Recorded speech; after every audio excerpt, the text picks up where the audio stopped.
Hello दोस्तों। जैसा कि अब तक हमने देखा कि कैसे लिन मोयू ने अपने होली लाइट मैच को बाहर का रास्ता दिखा दिया। फिर लिन मोयू और लिन मोहन को अब इसका ऑरा लगाकर एक बहुत बड़ा सरप्राइज अटैक प्लान किया था उन बूढ़े अंकल ने, जो कि ये सब अबिस किंग सक्यूबस की हिप्नोटाइज जैसे किसी चीज की वजह से कर रहे थे। और उस काम में उन दोनों ने अपने भाई के बिन देखे दुश्मन फ्लेम डीमन किंग को भी शामिल कर लिया था। लेकिन गॉड बाई के बिछाए हुए जाल में फंसकर उन सभी के प्लान बिगड़ जाते हैं और वे सारे यहीं पर एक मिस्टीरियस इंसान के हाथों मारे जाने वाले होते हैं कि तभी वो पट्टू डीमन किंग सक्यूबस अपने खून का चढ़ावा चढ़ाकर अब इसका दरवाजा खोल देती है। और फिर वहां से कोई बड़ा सा डीमन आता है और उन तीनों को बचा कर ले जाता है। लेकिन इसमें कई सारे गद्दार पकड़े जाते हैं और कई सारे मॉन्स्टर्स मिलते हैं, तो उनका उपयोग करके मैंग आनवेन अपने अकेले वाले कंपटीशन खत्म कर लेते हैं। और वो खत्म करने में लिन मोयू का 3 स्टार वाले सेकंड लेफ्टिनेंट पर प्रमोशन हो जाता है। और लिन मोयू के कारनामे देखकर लोगों में बाकी बचे थोड़े बहुत डाउट थे, वो भी अब चले जाते हैं कि वे कहीं पर भी लिन मोयू के आसपास भी नहीं आ सकते बराबरी करने में। और आखिर में जब वहां से बाहर आते हैं तो गॉड बाय चैलेंज मैच की चैलेंज देते हैं। फिर जैसे ही गॉड बाय वहां से चले जाते हैं तो उसके बाद पीछे से लिन मोहन आती है और लिन मोयू को आवाज देती है, कहती है, मोयू क्या तुम ठीक हो? तो अपनी दीदी की आवाज सुनकर लिन मोयू पीछे की ओर मुड़ता है और फिर थोड़े वरीड फेस में अपनी दीदी को जवाब देते हुए कहता है, मैं ठीक हूँ दीदी। फिर लिन मोहन एक हाथ आगे करके लिन मोयू को कहती है, तुम्हारी दीदी को तुमसे कुछ कहना है। फिर कहती है, मुझे शायद अभी के अभी वापस जाने के लिए निकलना होगा। तो ये सुनकर लिन मोयू थोड़े टेंशन में पूछता है, कहता है, दीदी क्या तुम कल के चैलेंज मैच में हिस्सा नहीं ले रही? तो लिन मोहन फिर वहां से जाने लगती है और जाते जाते पीछे की ओर देखकर स्माइल करके लिन मोयू को कहती है, तुम्हारी दीदी लगभग लेवल 45 तक पहुंच गई है, तो मैं इसमें हिस्सा नहीं लूंगी। मैं आगे की सारी वाहवाही तुम्हें लूटने देती हूँ। फिर हाथ दिखाकर कहती है, अपना ख्याल रखना। तो सामने लिन मोयू भी कहता है, आप भी अपना ख्याल रखना। तभी थोड़ी देर में पीछे से यी थोड़ी शर्माती हुई लिन मोयू के पास आती है। तो उसकी ओर देखकर लिन मोयू उसे पूछता है, तुम अभी यहाँ पर क्यों नहीं आई? फिर कहता है, मैं तुम्हें अपनी दीदी से मिलवाना चाहता था। तो यी थोड़ी थोड़ी शर्माती हुई लाल गाल के साथ सर नीचे करके कहती है, अभी मैं मेंटली तैयार नहीं हूँ उसके लिए। लेकिन लिन मोयू शायद उसकी पूरी बात सुने बिना ही तुरंत बात बदलकर सवाल पूछते हुए कहता है, अरे हाँ, शेंशिया टावर में मैं चला गया था, उसके बाद यहाँ पर क्या हुआ था? तो अचानक लिन मोयू से ऐसे सवाल सुनकर यी वापस लौट आती है और फिर अपने गॉड बाय और डीमन किंग सक्यूबस, फिर यी के दादाजी और सामने फ्लेम डीमन किंग और उस टीम को सोचकर कहती है, डीमन की ओर से डीमन किंग सक्यूबस और फ्लेम डीमन किंग थे, तो सामने मेरे दादाजी और ग्रैंडपा बाय थे। शियाजिंग एकेडमी ने एकेडमी के गार्ड भेजे थे जिन्होंने डीमन की पूजा करने वाले सभी लोगों को खत्म कर दिया। और फिर तुरंत उस मिस्टीरियस इंसान की लड़ाई को याद करके कहती है, अरे हाँ, उसके बाद कोई ज्यादा ही ताकतवर इंसान हमारी ओर से आया था। ऐसा लगता था जैसे वो ग्रैंडपा बाय से भी ज्यादा ताकतवर था। उसको देखकर दोनों डीमन किंग भी इतने डर गए थे कि यहाँ से भाग जाना चाहते थे। लेकिन आखिर में उस डीमन किंग सक्यूबस ने किसी तरह की स्किल का इस्तेमाल करके एक डीमन को बुलाया और हमारे हमलों को रोक लिया। हमें डर था कि यहाँ पर लड़ाई करने से शायद आम इंसानों को ज्यादा चोट पहुंच सकती है, इसलिए फिर हमने उस डीमन को डीमन किंग सक्यूबस और फ्लेम डीमन किंग के साथ काउंसिल मेंबर सुवे को लेकर यहाँ से जाने दिया। तो सामने लिन मोयू यी को पूछता है, फ्लेम डीमन किंग? क्या ये वही फ्लेम डीमन किंग था जिससे हमारा पहले सामना हो चुका था? तो सामने यी एक उंगली उठाकर कहते हैं, हाँ बिल्कुल, ये वही था।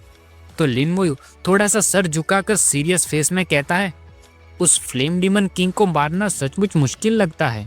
और फिर मन में कहता है, तुम बस इंतजार करो फ्लेम डीमन किंग, मेरे पास एक रिटर्निंग टेलीपोर्टेशन स्टोन है और मैं अभी या बाद में, लेकिन वहां पर आकर तुमसे बदला लूंगा जरूर। फिर वहां अपनी बागीचे वाली जगह पर आसमान में चांद चमक रहा है और नीचे मैंग आनवन बैठे बैठे चाय पी रहे हैं। तभी वहां पर गॉड बाय और अपने दादाजी गुस्से में सर तपाते हुए आते हैं। तो उनको आता हुआ देखकर मैंग आनवन पूछते हैं, कैसा रहा? क्या हिसाब बराबर हो गया? तो गॉड बाय आकर गुस्से में कमर पर हाथ रखकर खड़े रहते हैं और पूरा चाय का प्याला एक ही बारी में गटका जाते हैं और उस डीमन हे हुओ का दूसरा नाम लेकर कहते हैं, डैम इट, मैंने नहीं सोचा था कि वो ब्लैक फ्लेम हरकत करेगा। उसकी वजह से मैं सक्यूबस और फ्लेम को नहीं पकड़ पाया।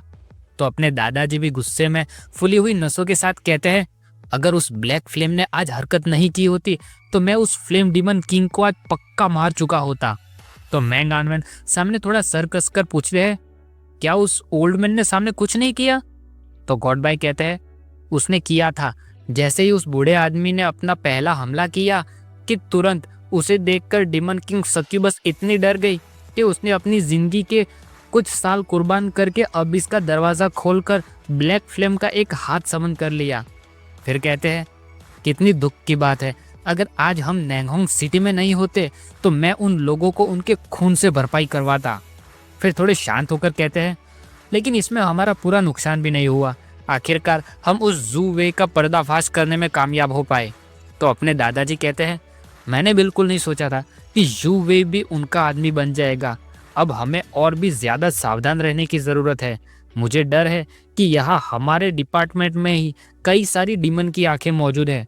तो मैंग आनवेन अपनी चीन पर हाथ रखकर सोचते हुए कहते हैं, मैं इस मामले की गहराई से छानबीन करूंगा।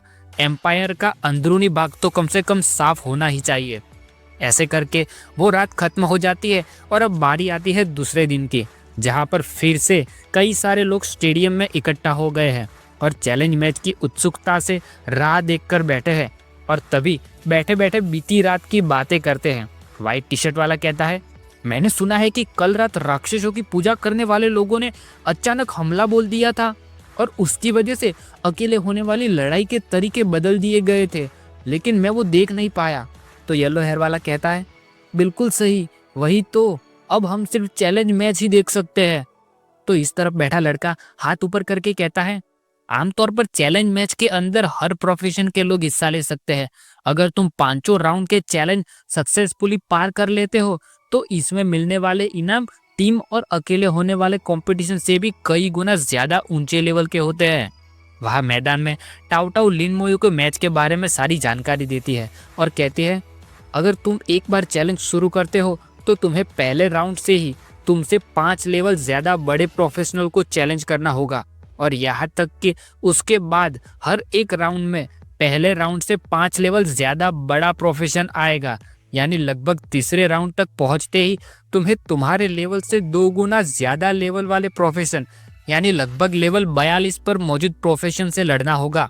जब से ये प्रोफेशन का कंपटीशन शुरू हुआ है तब से लेकर आज तक कई 100 साल हो जाने के बावजूद कोई भी लेवल 4 पार करने में कामयाब नहीं हो पाया।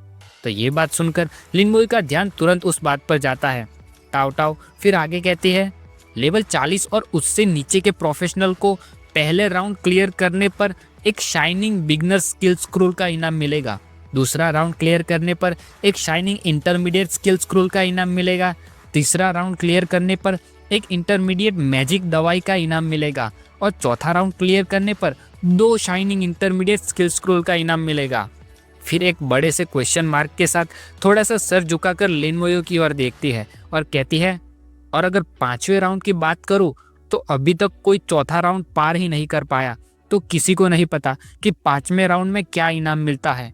तो ये बात सुनकर अब लिन मोयू और भी ज्यादा फोकस हो जाता है और थोड़ी स्माइल के साथ मन में कहता है, एक ऐसा भी पड़ाव है जहां पर आज तक कभी कोई नहीं पहुंच पाया, तो फिर चलो मैं ही बनता हूँ वो पहला जो पता लगाएगा। तभी वहाँ स्टेज पर 2 लोग आमने सामने खड़े होते हैं और चैलेंज मैच की शुरुआत होती है। वहाँ एक ब्लू और सिल्वर कलर का आर्मर पहने हुए एक level 34 sword and shield night लड़का मौजूद है जो स्माइल के साथ चैलेंज के लिए तैयार है। उसके सामने उससे लड़ने के लिए एक काला और टूटा फूटा आर्मर पहने हुए सॉर्ड एंड शील्ड नाइट मौजूद है जो बिना किसी स्माइल के सीरियस फेस में खड़ा है। तो सामने लड़ने के लिए आए हुए लड़की की ओर देखकर लिन मोयू कहता है, ये औरा वो एक सोल्जर है। तो टाओ टाओ कहती है, बिल्कुल सही, ये चैलेंज में इतने कठिन होते हैं इसकी वजह यही होती है कि इसमें सामने लड़ने आए हुए सभी शेंशिया आर्मी में से चुने हुए लोग होते हैं वो आम प्रोफेशन नहीं होते और ऊपर से 5 लेवल ज़्यादा होते हैं, तो आम इंसान का तो पहला राउंड भी क्लियर करना नामुमकिन हो जाता है। वहाँ स्टेज पर वो चैलेंजर लड़का सामने से जाकर उस सोल्जर से टकराता है, लेकिन वो सोल्जर बिना किसी एक्सप्रेशन के आराम से खड़ा रहता है और फिर नीचे झुककर अपनी एनर्जी इकट्ठा करना शुरू करता है। तो अपना प्लान फेल होता हुआ देखकर वो सामने वाला लड़का दांत कसता है और कहता है, इम्पॉसिबल, वो इतना ताकतवर कैसे हो सकता है। और जैसे ही वो सोल्जर सामने वाले लड़के से जाकर टकराता है, तो वो लड़का तो अपनी जगह पर टिक भी नहीं पाता और हवा में उड़कर स्टेज से बाहर गिरने लगता है। तभी आवाज आती है कि चैलेंज फेल हो गया। और फिर उसके बाद एक एक करके जितने भी लोग आते हैं वे सभी भी पहले ही राउंड में, पहली ही बारी में, एक ही बारी में स्टेज से बाहर हो जाते हैं और सभी के पीछे एक ही आवाज आती है कि चैलेंज फेल हो गया। तभी वहाँ पर अपना होली लाइट मेज दोनों मुक्के कसकर डिटर्मिनेशन के साथ आगे आता है और मन में कहता है, मैंने ऑलरेडी 2 बार अपने आप को शर्मिंदा करवा लिया है, अब इस बार मुझे मेरा सारा सम्मान वापस हासिल करना ही होगा जो मुझे मिलना चाहिए था। तो जैसे ही एक तरफ अपना लेवल 29 होली लाइट में जाकर खड़ा रहता है, तो उसके सामने उससे लड़ने के लिए एक level 34 sword and shield night आकर खड़ा रहता है। और फिर जैसे ही आवाज आती है कि लड़ाई शुरू करो, तो अपना होली लाइट में फिर से स्टेज पर आते ही सबसे पहले अपना होली लाइट वाला हमला करता है। तो उसमें से बहुत सारी रोशनी बाहर निकलती है और नोटिफिकेशन आती है कि होली लाइट एक्टिवेट हुई। तो वो सामने उससे लड़ने वाला सॉर्ड एंड शील्ड नाइट अपने एक्सट्रीम डिफेंस और चार्ज का इस्तेमाल करके होली लाइट मेज पर हमला करने के लिए आगे बढ़ने लगता है। तो उस सॉर्ड एंड शील्ड नाइट को अपने पास आने से रोकने के लिए अपना होली लाइट मेज अपने इर्द गिर्द एक लाइट की रिंग बनाता है, जिसके बारे में ऊपर नोटिफिकेशन में दिखाता है कि ये उसकी एक स्किल होली लाइट रिंग है। और फिर वो उस रिंग को इतनी तेजी से घुमाता है कि उसकी ओर आ रहे सॉर्ड एंड शील्ड नाइट को उसकी डिफेंस में रहने के बावजूद एक बहुत बड़ा फोर्स लगता है। लेकिन वो भी आखिरकार है तो एक सोल्जर ही, तो तुरंत अपना पैर नीचे जमीन में गड़ाता है और तुरंत अपनी एक स्किल फ्लैश स्लैश का इस्तेमाल करके इतनी स्पीड के साथ होली लाइट मेज के पास तक पहुंच जाता है कि उसे भी संभलने का मौका नहीं मिलता और तुरंत अपने आप पर होली लाइट शील्ड का इस्तेमाल कर लेता है। लेकिन अपने होली लाइट मेज की तो शील्ड ही इतनी ताकतवर है कि उसके अंदर खड़ा खड़ा होली लाइट मेज आराम से सामने हो रहे हमले की ओर देखता रहता है और स्माइल करता है। फिर मन में कहता है, चलो देखते हैं कौन आखिर तक टिका रह सकता है, मेरी होली लाइट शील्ड या फिर तुम्हारा एक्सट्रीम डिफेंस। वहाँ वो सोल्जर अपने होली लाइट मेज से 5 लेवल ज्यादा है, लेकिन फिर भी होली लाइट शील्ड इतनी ताकतवर है कि उस पर लगातार वार किए जाने के बावजूद भी उस सोल्जर से वो शील्ड नहीं टूट रही। तो ऐसी ताकतवर शील्ड को देखकर वो सोल्जर भी थोड़ा टेंशन में दिखाई देता है और थोड़ी देर बाद थका हारा वो सोल्जर नीचे जमीन पर पड़ा हुआ दिखाई देता है और सामने अपना होली लाइट मेज खड़ा है, जिसके मुंह पर पसीना और थोड़े टेंशन के भाव दिखाई देते हैं। लेकिन तभी वहां पर अनाउंसमेंट होता है कि शूशेंग ने ये चैलेंज का पहला राउंड पूरा कर लिया। और अब वहां ऑडियंस में भी ये देखकर थोड़ी सी खुशी आ जाती है और कोई कहता है, ओ ओ ओ, आखिरकार किसी ने तो चैलेंज जीता। तो कोई दूसरा कहता है, इस बार के चैलेंज मैच काफी मुश्किल लग रहे हैं, सेंशिया आरबी बहुत ताकतवर है। पूरे 100 चैलेंज मैच देखने के बाद अब जाकर एक शूशेंग पहला राउंड जीतने में कामयाब हो पाया है। तो कोई और कहता है, शूशेंग the legendary profession, holy light में सचमुच ताकतवर है। वहाँ अपना होली लाइट में भी पसीने के साथ थोड़ा सा हाफता हुआ मन में कहता है, बस कुछ पल और मेरा शील्ड टूट ही गया होता। अगर मैंने उसे कुछ और मिनट दिए होते तो अभी मैं हार ही जाता, लेकिन ये मेरा भाग्य ही है कि आखिर में मैं ही जीता। फिर अपना होली लाइट में इस पहले राउंड की जीत का इनाम बिगिनर लेवल स्किल स्क्रॉल लेकर पीछे मुड़ता है और जाने लगता है। तो जाते जाते एक बार पीछे खड़े लिन मोयू की ओर चुपके से देखता है। वहाँ लिन मोयू अब स्टेज पर जाने के लिए तैयार हो गया है और आगे बढ़ने लगता है। तो उसको स्टेज की ओर जाता हुआ देखकर कोई कहता है, ये तो वही नेक्रोमेंसर लिन मोयू है। तो कोई दूसरा कहता है, जबकि शूशेंग भी पहला राउंड क्लियर कर सकता है तो शायद लिन मोयू 2 राउंड क्लियर कर सके। तो उसका साथी कहता है, मेरा मानना है कि शायद लिन मोयू रिकॉर्ड तोड़ सकता है। तो उनका तीसरा साथी कहता है, वो तो इम्पॉसिबल है, आज तक पूरे 100 साल में ऐसा कोई नहीं कर पाया। ये तो बिल्कुल इम्पॉसिबल ही है अगर सामने लिन मोयू है फिर भी। तो वहाँ जैसे ही लिन मोयू स्टेज पर जाता है तो उसके सामने एक लेवल 32 मेज उससे लड़ने के लिए आया हुआ है और वो लिन मोयू को स्टेज पर आया हुआ देखता है तो नीचे झुककर नमस्ते करता है और कहता है, लेफ्टिनेंट सर, प्लीज मेरी हरकत के लिए मुझे माफ करना। तो ऐसे सोल्जर को लिन मोयू के आगे झुककर नमस्ते करता हुआ देखते हैं तो सभी को बहुत आश्चर्य होता है और उनमें से काले बालों वाला हाथ उठाकर पूछता है, क्या वो लिन मोयू की रिस्पेक्ट करता है इसलिए ऐसा कर रहा है, या फिर एक अधिकारी की तरह जैसा मिलिट्री में करते हैं। तो बीच वाला लड़का पूछता है, क्या लिन मोयू सोल्जर भी है। फिर उनमें से कोई लिन मोयू के बैच पर गौर करता है और उन दोनों को जवाब देते हुए कहता है, नहीं ऐसा नहीं है, ऐसा इसलिए हो रहा है क्योंकि उसका रैंक ज्यादा है। तो दोनों में से कोई एक कहता है, हे भगवान, वो असल में एक 3 स्टार वाला सेकंड लेफ्टिनेंट है। तो पर्पल हेयर वाला लड़का आश्चर्य में पूछता है, लेकिन वो तो सिर्फ लेवल 27 ही है, तो उसने ऐसा कैसे किया। तो ऑरेंज टी शर्ट वाला कहता है, तभी मैं सोचूं कि उसकी लड़ाई की ताकत इतनी ज्यादा कैसे है, क्योंकि उसने कई सारे डीमन मारे हैं। वहाँ स्टेज पर वो सोल्जर मेज अपना स्टाफ उठाता है और उसे एक्टिवेट करता है तो उसमें से येलो लाइट होती है और जैसे ही हाथ आगे करता है तो उसके ऊपर कई सारे जलते हुए अंगारे आ जाते हैं और वो लिन मोयू पर हमला करने के लिए तैयार हो जाता है।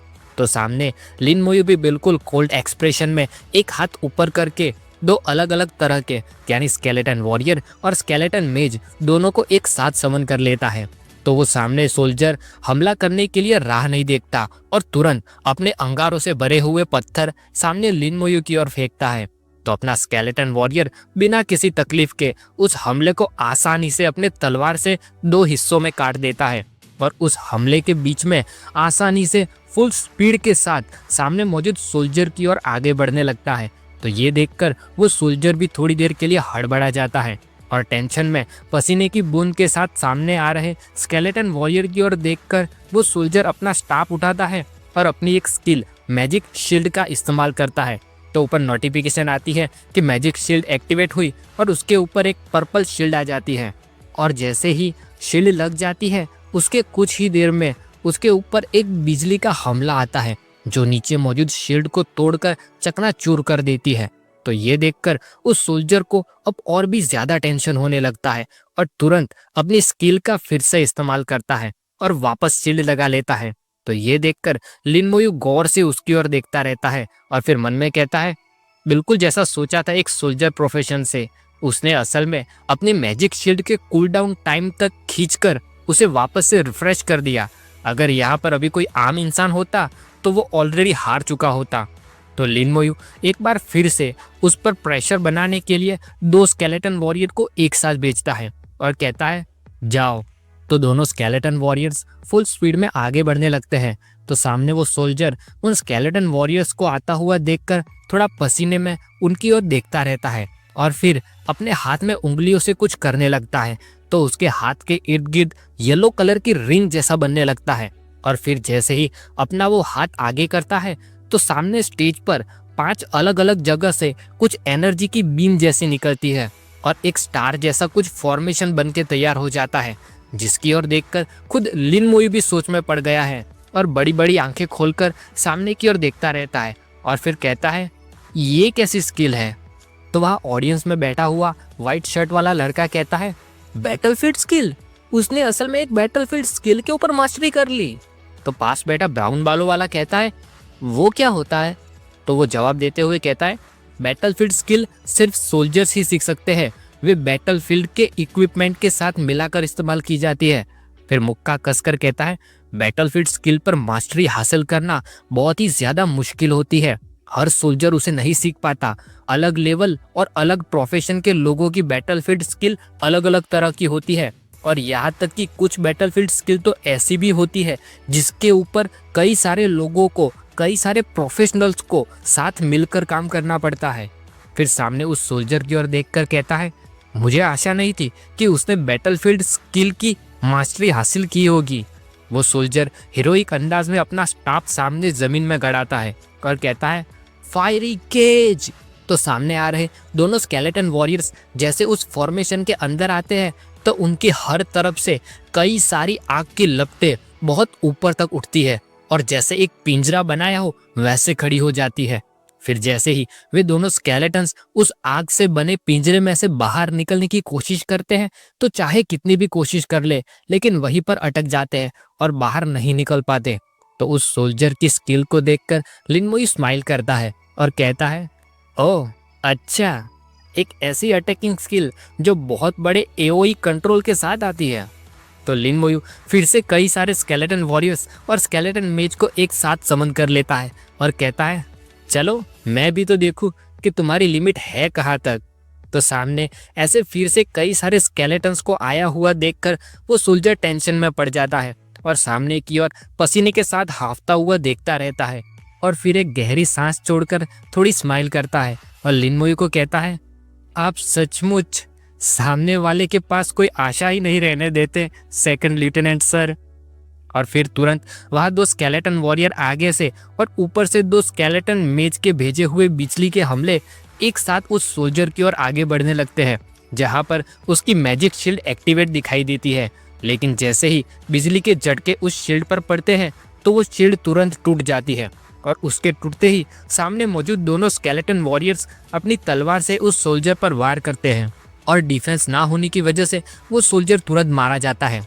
और वहाँ दोनों स्केलेटन मेज के बीच में खड़ा लिन मोयू आराम से सामने की ओर देखता रहता है और तभी अनाउंसमेंट होती है कि पहला राउंड लिन मोयू जीता।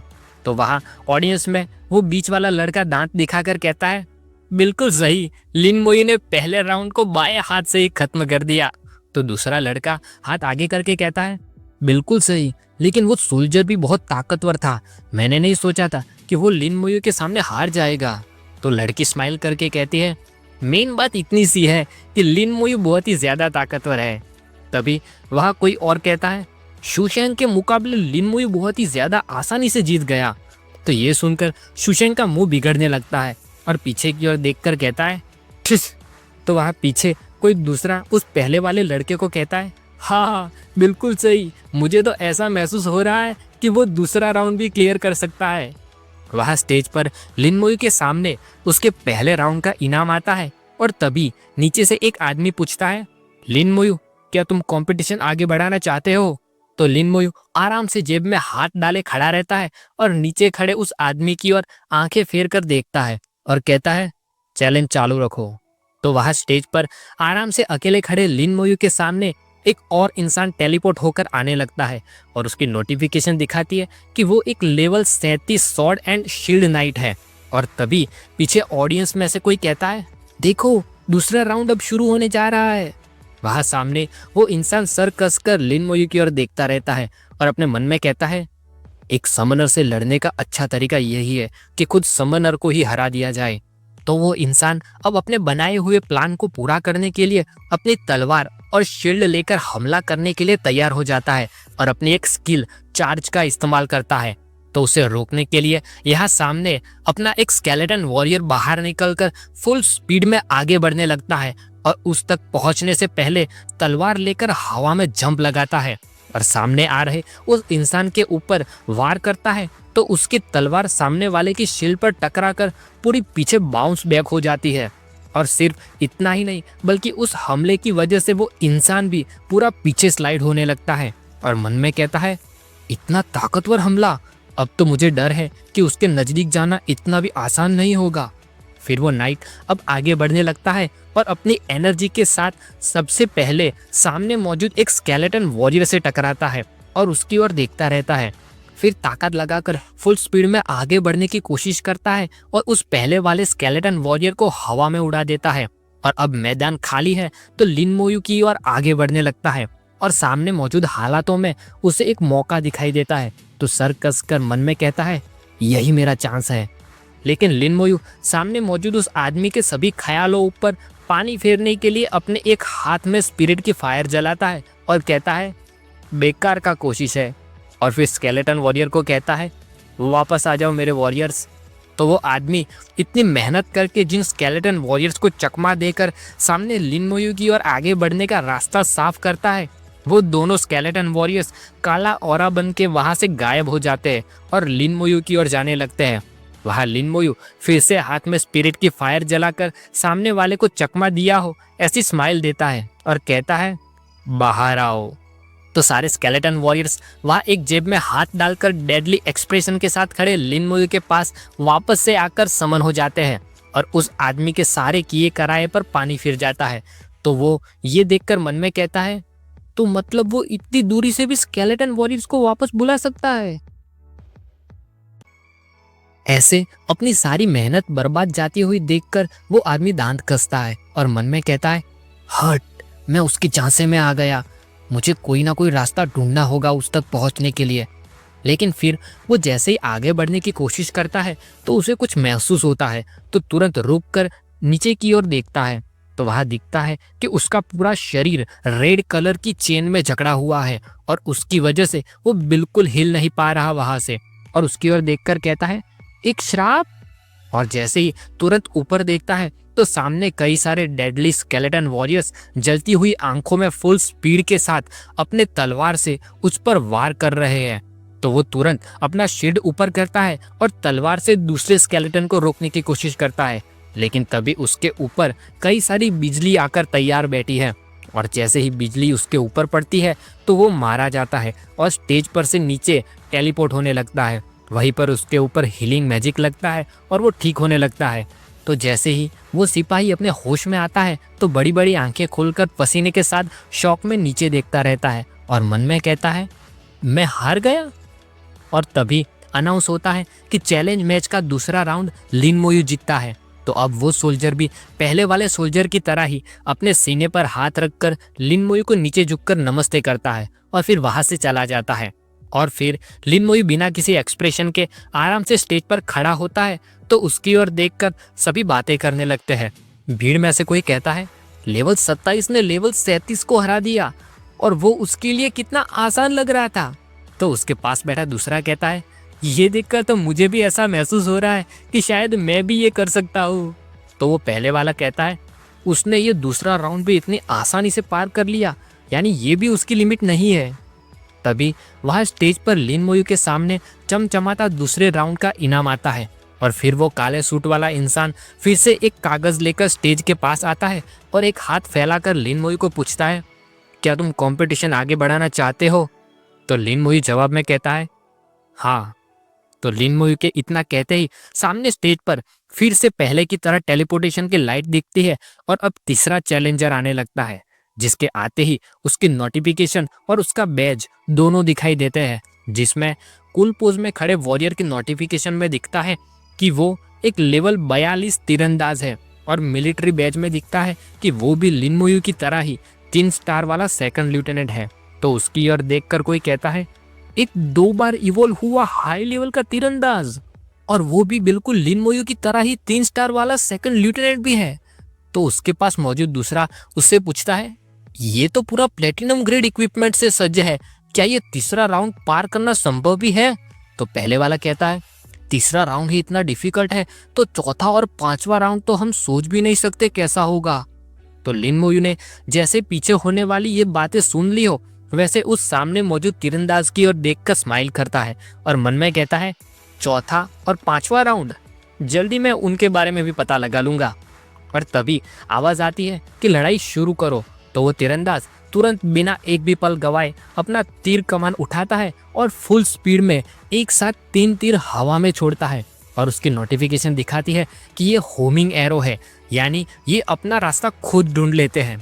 तो लिन मोयू ने उन तीरों को रोकने के लिए 2 स्केलेटन मेज को समन करके रखा है और फिर आराम से जेब में हाथ डालकर खड़ा खड़ा सामने आ रहे तीर की ओर देखता रहता है और उन तीरों के पास आते ही अपने दोनों स्केलेटन मेज अपने अपने स्टाफ उठाते हैं और आग के हमले से उन तीरों को रोक लेते हैं। तो अब सामने वाला तीरंदाज फुल फोकस में स्पीड के साथ अपनी जगह से आगे की ओर भागने लगता है और भागते भागते अपने एक और स्किल का इस्तेमाल करता है। तो उसकी तीनों ओर उसके जैसे ही 3 तीरंदाज बाहर निकलते हैं और ऊपर नोटिफिकेशन में दिखाता है कि ये उसकी एक और स्किल आर्चर्स क्लोन है। और इस बार वो अकेला तीरंदाज ही नहीं बल्कि वो और उसके साथ उसके तीनों क्लोन मिलाकर चारों एक साथ लिन मोयू के ऊपर हमला करते हैं। तो कई सारे तीर एक साथ लिन मोयू के ऊपर पड़ते हैं और वहां पर ब्लास्ट होता है तो ऐसे अचानक मैच का दी एंड होता हुआ देखकर सभी को झटका लगता है और पीछे वाला लड़का कहता है, अब तो ये खत्म हो गया। तो आगे वाला पूछता है, क्या ये चैलेंज अब यहीं पर खत्म हो जाएगा? तो लड़की कहती है, आखिरकार ये 2 बार इवॉल्व हुआ तीरंदाज का हमला जो है। लेकिन जैसे ही सारी धूल नीचे होती है तो दिखाई देता है कि लिन मोई तो अपने स्केलेटन आर्मर के अंदर बिना किसी खरोच के आराम से खड़ा है। तो ये नजारा देखकर कोई पूछता है, एक बचाव की स्किल, चाहिए तीरंदाज के होमेज एरो को रोकने के लिए? तो कोई स्केलेटन आर्मर को देखकर कहता है, कितना कूल आर्मर है। तो दूसरा कहता है, ये एक प्रोफेशन अटैक और डिफेंस दोनों कर सकता है, ये तो सचमुच इनविंसिबल है। तो स्केलेटन आर्मर के आगे अपने होमेज एरो को निष्फल जाता हुआ देखकर तीरंदाज को भी आश्चर्य होता है और मन में कहता है, ये डिफेंसिव स्किल तो बहुत ज्यादा ताकतवर है। लेकिन फिर तुरंत अपनी जगह से भागने लगता है और अपने क्लोन बनाकर स्केलेटन वॉरियर्स को हर तरफ भगा भगा कर मारने लगता है।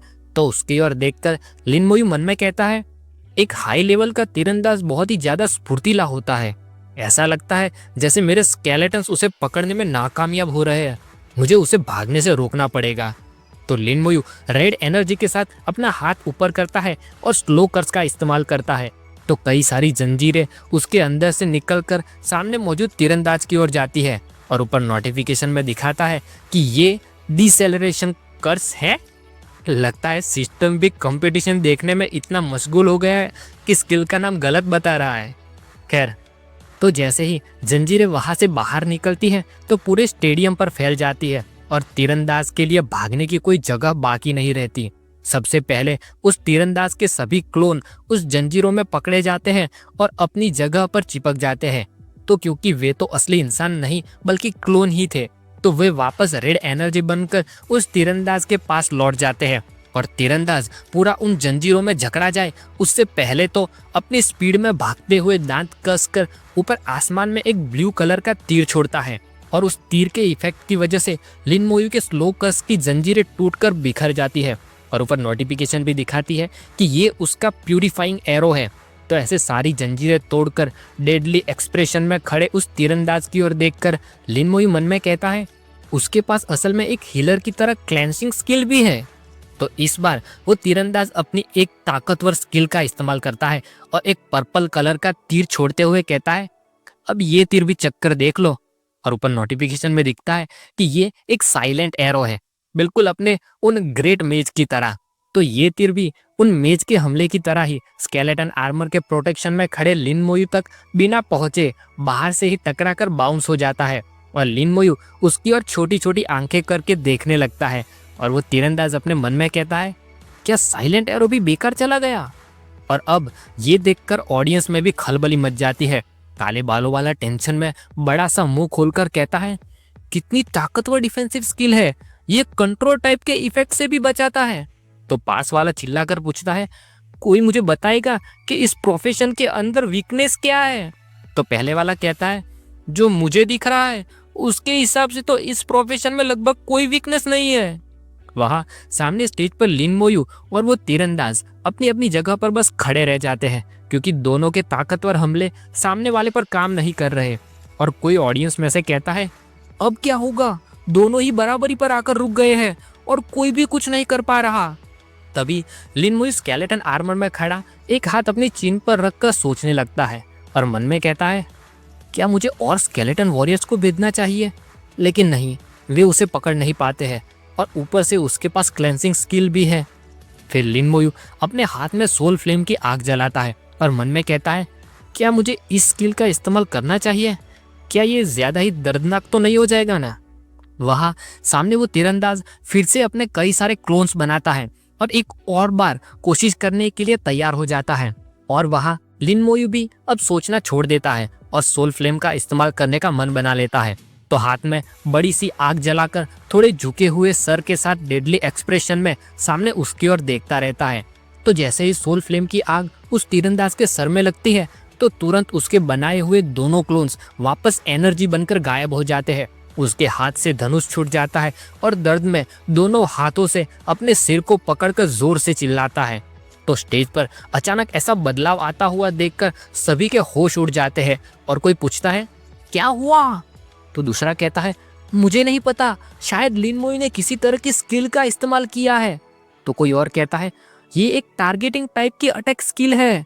वहाँ स्टेज पर लिन मोई अब धीरे धीरे करके सोल फ्लेम की पावर बढ़ाने लगता है और इस स्किल को इस्तेमाल करने के लिए तीरंदाज से माफी मांगते हुए कहता है मुझे माफ कर देना। वहाँ वो तीरंदाज डर के मारे पसीने में बड़ी बड़ी आंखें खोलकर सामने लिन मोई की ओर देखता रहता है और मन में कहता है ये लड़का, इसने किस तरह की स्किल इस्तेमाल की है। फिर जैसे ही सोल फ्लेम की पावर वापस से बढ़ती है तो वो तीरंदाज फिर से दर्द के मारे अपना सिर पकड़कर नीचे बैठ जाता है। तो ऐसे खतरनाक काला ऑरा निकलते हुए लिन मोई की ओर देखकर अपना होली लाइट मेज पीछे से डर के मारे पसीने के साथ बड़ी बड़ी आंखें खोलकर लिन मोई की ओर देखता रहता है और कहता है ये बंदा, ये आखिर किस तरह का राक्षस है। वहाँ जैसे ही उस तीरंदाज के लिए सोल फ्लेम का हमला झेल पाना नामुमकिन हो जाता है तो वो स्टेज पर से नीचे टेलीपोर्ट हो जाता है और तुरंत उसके ऊपर हीलिंग होना शुरू हो जाती है। फिर अनाउंस होता है कि चैलेंज मैच का तीसरा राउंड लिन मोई जीतता है। अब लिन मोई की ओर देखकर सभी के एक्सप्रेशन धीरे धीरे करके बदलने लगते हैं और पीछे खड़ा ग्रीन टी शर्ट वाला कहता है मुझे ऐसा क्यों महसूस हो रहा है कि लिन मोई थोड़ा सा डरावना है। तो आगे मौजूद ब्राउन शर्ट वाला कहता है उसने तीसरा राउंड भी पार कर लिया, क्या आज हमें यहाँ पर इतिहास बनता हुआ दिखाई देगा। तभी वहाँ वो सूट वाला इंसान फिर से एक कागज लेकर लिन मोई के स्टेज के पास आता है और एक हाथ उठाकर पूछता है लिन मोई, क्या तुम कंपटीशन आगे बढ़ाना चाहते हो। तो लिन मोई फिर से थोड़ा सा सर झुकाकर उसकी ओर देखता है और नॉर्मल एक्सप्रेशन के साथ गहरी आंखों से एक शब्द में जवाब देता है, कहता है हाँ। लिन मोई के इतना कहते ही वहां पर टेलीपोर्टेशन की लाइट के अंदर एक बहुत बड़ा आर्मी के टैंक जैसा मजबूत इंसान आकर खड़ा रहता है और उसकी नोटिफिकेशन में दिखाता है कि ये एक level 45 sword and shield night है। यानी एक तरह से कहे तो ये पिछले वाले से सिर्फ 3 लेवल ही ज्यादा है। तो ये देखकर ऑडियंस में बैठा बीच वाला लड़का पास वाले लड़की की ओर देखकर पूछता है ये पिछले वाले राउंड से सिर्फ 3 लेवल ही ज्यादा है। तो वो लड़का सामने खुद अपने कई सारे सवाल रखता है और कहता है क्या बस इतना ही है, क्या यही है चौथे राउंड की डिफिकल्टी, तो फिर कैसे किसी ने आज तक चौथे राउंड को पार नहीं किया। उनके ऐसा बात करते वक्त तीसरा लड़का सामने स्टेज की ओर देखता हुआ उस लड़के के कंधे पर जोर से हाथ थपथपाता है और कहता है वाह वाह देखो। तो जैसे ही वे भी सभी सामने स्टेज की ओर देखते हैं तो वहां दिखता है कि उस शील्ड वाले के पीछे और 4 लोग टेलीपोर्ट होकर आ रहे हैं जिन सभी के लेवल भी 45 है। उनमें से एक वॉरियर किंग, दूसरा असैसिन, तीसरा मेज और चौथा तीरंदाज है। तो ये देखकर अब सभी में फिर से एक बार खलबली मच जाती है और उनमें से एक कहता है ये पूरी एक परफेक्ट 5 लोगों की बनी टीम नहीं हो सकती। तो दूसरा पूछता है कोई इससे कैसे लड़ सकता है, इससे तो भगवान भी नहीं जीत सकते है ना। तो कोई और कहता है लिन मोई सिर्फ लेवल 27 ही है जबकि उसके सभी ओपोनेंट पूरे 18 लेवल उससे ज्यादा ताकतवर है। लिन मोई उस सामने मौजूद टैंक जैसे इंसान की ओर देखता है तो उसे दिखता है कि उसके बैज में पूरे 9 स्टार बने हुए हैं और उसे देखकर अपने मन में कहता है ये एक असली वॉरियर है जिसने अपनी जिंदगी का एक बहुत बड़ा हिस्सा रण मैदान में लड़ाई करते हुए गुजारा है। उसकी टीम के दूसरे साथी भी कम से कम 5 स्टार वाले सेकंड लेफ्टिनेंट तो जरूर होंगे। ऐसा लगता है कि जैसे ये लोग सच में ताकतवर विरोधी है। तभी मैं सोचूं कि कोई चौथा राउंड कभी क्लियर क्यों नहीं कर पाया, क्योंकि वो इसकी वजह से। इतना कहकर लिन मोई सामने देखकर मन ही मन मुस्कुराता है।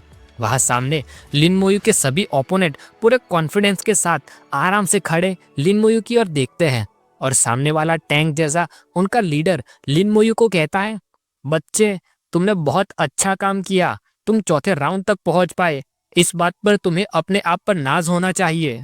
तो इस बात को सुनकर लिन मोई हाथ में स्पिरिट की फायर जलाकर सामने की ओर देखता है और स्माइल देकर कहता है धन्यवाद, लेकिन मैं अभी भी आज का कंपटीशन जीतना चाहता हूँ। इतना कहकर लिन मोई अब इस बार 1 या 2 नहीं बल्कि एक साथ कई सारे स्केलेटन वॉरियर्स को स्टेज पर बुला लेता है। तो कई सारी काली परछाइयां आकर खड़ी होने लगती है और उनके आने की वजह से हवा और एनर्जी की एक ऐसी लहर आती है कि सभी अपने आप को बचाने के लिए एक हाथ आगे करके खड़े हो जाते हैं और सामने देखकर कोई कहता है कि क्या है वो। तो दूसरा पूछता है क्या मैं कोई सपना तो नहीं देख रहा ना। और वो ऐसा इसलिए कह रहे हैं क्योंकि लिन मोयू ने उस छोटे से स्टेज पर इतने सारे स्केलेटन वॉरियर समन कर लिए हैं कि उनके बीच में स्टेज ही नहीं दिखाई दे रहा। और इतने सारे स्केलेटन वॉरियर्स को देखकर कोई कहता है, क्या ये है असली नेक्रोमेंसर? तो एक लड़का डर के मारे खुले हुए मुंह के साथ कहता है, ये तो पूरी की पूरी एक आर्मी है। और इतने सारे स्केलेटन वॉरियर्स को देखकर तो उस टैंक की भी हालत पसीना पसीना हो जाती है और बड़ी बड़ी आंखें खोलकर सामने की ओर देखता रहता है, लेकिन कुछ कह नहीं पाता। और फिर मन में कहता है, ये बच्चा। ये नज़ारा देखकर तो अपने पुराने दोनों साथियों के भी छक्के छुड़ गए हैं। और उनमें से होली लाइट मेज कहता है, इतने सारे स्केलेटन वॉरियर्स, ये इंसान, इसके पास कितने सारे छुपे हथियार हैं। उसके पास एक और बड़ा वाला भी अभी बाकी है जो उसने समन नहीं किया अभी तक। तो होली स्वॉर्ड्समैन पूछता है, इससे कैसे लड़ा जा सकता है? और यहाँ स्टेज पर लिन मोयू सभी को इतना खतरनाक नज़ारा दिखाकर अब उन सभी स्केलेटन वॉरियर को आगे बढ़ने के लिए इशारा करते हुए अपना हाथ आगे करता है। तो सभी स्केलेटन वॉरियर्स एक साथ बड़े से झुंड में सामने मौजूद टीम की ओर आगे बढ़ने लगते हैं और वो टीम भी लड़ने के लिए तैयार हो जाती है। और यहाँ पीछे से अपने स्केलेटन मेज भी अपने अलग अलग हमले तैयार करते हुए अपनी अपनी स्टाफ ऊपर उठाते हैं और सामने मौजूद टीम तक स्केलेटन वॉरियर्स पहुंचे उनसे पहले तो अपने स्केलेटन मेज के अलग अलग एलिमेंट से भरे हमले उस टीम तक पहुंच जाते हैं। तो उन हमलों से बचने के लिए सामने वाला टैंक अपनी एक स्किल ग्रुप डिफेंस एक्टिवेट करता है और फिर उस टीम के दोनों अटैक करने वाले साथी अपने अपने हथियार लेकर तैयार हो जाते हैं। उसमें से लड़की अपना स्टाफ उठाकर हमला करने के लिए तैयार हो जाती है और लड़का अपना तीर कमान उठाकर निशाना साधने लगता है। लेकिन उनके हमला करने से पहले सामने से आ रहे सभी स्केलेटन मेज के हमले उनके ऊपर पड़ते हैं। तो वहां खड़े टैंक के प्रोटेक्शन की वजह से उसके अंदर सभी बेफिक्र खड़े रह सकते हैं। लेकिन लगातार हो रहे उन सभी हमलों की वजह से अब उसकी भी लिमिट आ जाती है और अपने साथियों को आगाह करते हुए कहता है, मैं अब और ज्यादा देर तक नहीं संभाल सकता, जल्दी करो। तो अब पीछे खड़े खड़े हमला तैयार कर रहे दोनों साथी अपने अपने हमले सामने की ओर भेजते हैं। तो ऊपर नोटिफिकेशन में दिखता है कि एक एपोकलिप्टिक मीटियोराइट फायर है और दूसरा एरोस्टॉर्म। तो जैसे ही वे दोनों बड़े हमले सामने की ओर जाते हैं तो वहां सामने स्केलेटन वॉरियर बिना किसी डर के और बेफिक्र फुल स्पीड में आगे बढ़ते रहते हैं। और बिल्कुल वैसा होता भी है क्योंकि जैसे ही सारे हमले उन सभी स्केलेटन वॉरियर्स को छूते हैं तो उनके लगने से उनको कोई फर्क नहीं पड़ता। लेकिन उनके जैसे अच्छे नसीब अपने स्केलेटन मेज के नहीं होते और उन स्केलेटन मेज पर पड़ रहे हमलों की वजह से वहां मौजूद सभी स्केलेटन मेज में से एक मारा जाता है और ऊपर नोटिफिकेशन में दिखता है कि यहाँ एक स्केलेटन मेज मारा गया। तो लिन मोयू मन में कहता है, स्केलेटन वॉरियर्स तो ठीक है लेकिन स्केलेटन मेज इतने ताकतवर हमले नहीं झेल सकते।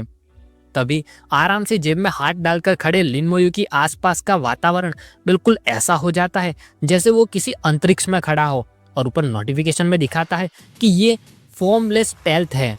और तभी वो सामने वाली टीम का असेसिन टकलू पीछे से छुपकर हमला करने की कोशिश करता है, लेकिन उसका वार स्केलेटन आर्मर से टकराकर रुक जाता है और उसकी वजह से अब लिन मोयू का ध्यान पीछे उसकी ओर जाता है।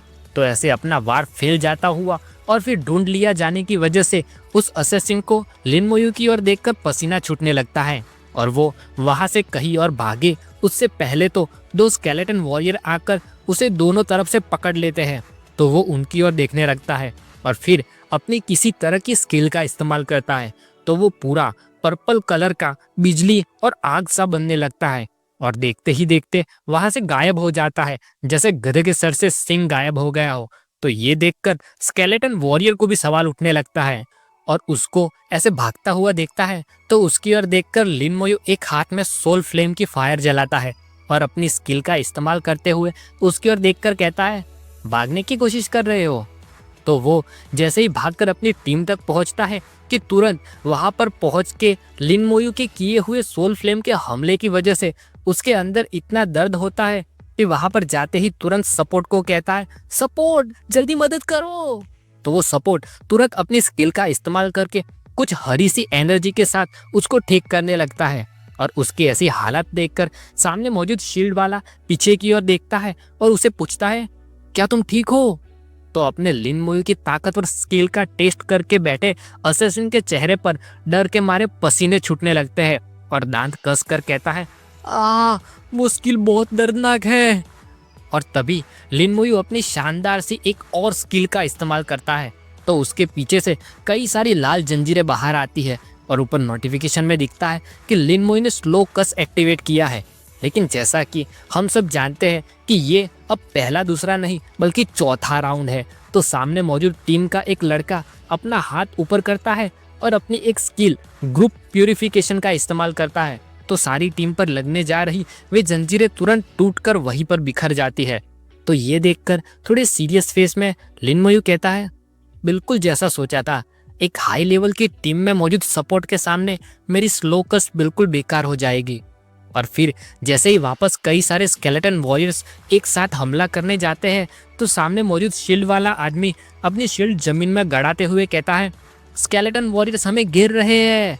तो पीछे खड़ी स्टाफ वाली लड़की कहती है, चिंता मत करो, ये मैं संभाल लूंगी। और इतना कहकर वो अपनी एक स्किल का इस्तेमाल करती है, तो उन सभी के चारों ओर से आ रहे स्केलेटन वॉरियर्स को रोकने के लिए एक आग की बनी हुई दीवार सी तैयार हो जाती है, जिसकी वजह से सभी स्केलेटन वॉरियर्स वहीं पर रुक जाते हैं। और फिर उस आग की बनी दीवार को पीछे की ओर धक्का लगाती है, तो सभी स्केलेटन वॉरियर्स पीछे होकर एक जगह पर इकट्ठा होने लगते हैं। और तभी वो तीरंदाज अपना एक तीर सामने मौजूद स्केलेटन वॉरियर्स के झुंड की ओर भेजता है, जिसके ऊपर लिन मोयू की तरह ही ब्लू कलर की जंजीर बनी हुई है और ऊपर नोटिफिकेशन भी दिखाती है कि ये चेन एरो है।